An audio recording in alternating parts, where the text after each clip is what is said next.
Hello, class. This is your professor, Jalen Davis speaking. This is going to be a way to show you how to perform a close reading. So, when you start a close reading in whatever text you pick, you're going to read it 2 or 3 times. I'm just going to read it once just for this video, but you are to read it 2 to 3 times. So, the poem that I chose is Death Be Not Proud by John Donne. Death be not proud, though some have called thee mighty and dreadful, for thou art not so. For those whom thou thinkest, thou dost overthrow. Die not, poor death, nor yet canst thou kill me from rest and sleep, which but thy pictures be. Much pleasure. Then from thee much more must flow, and soonest our best men with thee do go. Rest of their bones and souls delivery. Thou art slave to fate, chance, kings, and desperate men. And dose with poison, war, sickness dwell, and poppy or charms can make us sleep as well. And better than thy stroke, what swellest thou then? One short sleep pass, we wake eternally, and death shall be no more. Death shall die. After you read your piece 2 or 3 times, you're then going to subdivide it into sections. So I put into 4 sections. You don't have to create a table. I just like things to be very organized with my writing, especially doing sections, but you can if you want to. So the 4 sections that I chose is challenging the perceptions of death, death versus sleep, death's false sense of authority, and Dawn's defeats death. So starting with the challenging perception of death, which is lines 1 through 4. My reasoning for creating this section is because I recognize that Donne is challenging death because he wants to put doubt on the role and authority of death in life. Next, we have death, which is lines 5 through 8. What I got from the poem, Donne is comparing sleep and death because they both represent states of peace. Sleep, just like death, is the only place on earth where we can truly escape our personal trauma and problems. Next, we have death's false sense of authority, which is lines 9 through 12. Death creates trace of authority within the conversation in the poem. Throughout the piece, Donne questioned death's authority, and I'll get to the reason why later in this video. Lastly, we have Donne defeats death, which is lines 13 through 14. With death the unknown, we can only hope that it's a place of peace and eternal life. This represents Donne hoping to have left the audience now with a different perception of death, which is his goal. Next, we're going to the meanings and the connotations of the text, basically what we gather from it. When it comes to Donne's tone, it comes off as argumentative, strong, and rebellious. Always start off with tone before you get to the other connotations that you find. Tone is very important, especially when it comes into a poem, especially in a poem in this type of format. Donne approaches death almost as if they're in like a heated argument.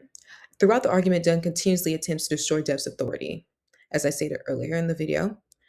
I also find it very interesting that the narrator comes off as courageous and confident instead of fearful. A lot of people fear death because death is the great unknown. We don't know what happens when we leave this earth. So I found it very interesting that the narrator is very cool, calm, and collected and not really, shaken by sitting in the face of death, basically. The narrator comes off as a very unnerved tone in the piece. At times, you can also hear elements of mockery. In line 4, Donne states, Die not, poor death, nor yet canst thou kill me. The narrator is being sarcastic, like they're expressing sympathy for death, when really is really antagonizing death. This is a takeaway that death's power and sense of authority. So he's taken away that arrogance that death has about itself, making him seem less than what he is. When it comes to the emotions portrayed in the text, the narrator cousin doesn't really come off as emotional to me, more like rational. It's not coming off like it's screaming or it's having a full-blown argument that it's upset with death. No, it's just basically telling death how it feels and what it is. It's going to be my interpretation of text. This is where you'll get into the figurative language and provide evidence with your interpretation. Donne uses personification by turning death into a character instead of like a final experience that we all have to go through. Donne turns death into someone who can be spoken to and even challenged. Donne addresses death as a person immediately in the first stanza by saying, Death, be not proud. Basically saying, Death, don't be so full of yourself. This makes death a mortal antagonist instead of an unavoidable fate. I'm going to talk about death's argumented structure within the piece. This is what shapes the meaning of the poem and sets the overall tone. Donne expresses that the many reasons why death shouldn't be feared is to take away the fear of emotion from death. From the thought that death can be compared to sleep, sleep and death, like I stated earlier, are seen to be very peaceful. That's why death should not be feared. Donne argues that death is ruled by faith and leads to an eternal life instead of eternal torment and the fear of the unknown. Lastly, Donne uses paradox in the final stanza, stating, "Death shall be no more. Death shall not die." The statement comes off as confusing at first, but death literally cannot die. That's why it comes off confusing.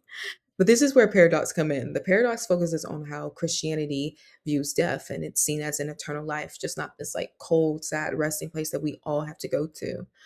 The poem can become like a conversation how we think of morality, turning it into something spiritually beautiful instead of something dark and sad and scary. Altogether, each of the key elements that I listed leads up to the author's point, which is that death is not this tragic, powerful, unavoidable experience, but it's a walk into eternal life. We must not fear the unknown. We must not fear what we've been told is dangerous. We should live our lives freely and not worry about the consequences of death, our final fate, because it's not a negative experience that we've been told our whole lives. I hope that this has helped you all. If you have any questions, have no issues emailing me. I'll be here for you. Bye.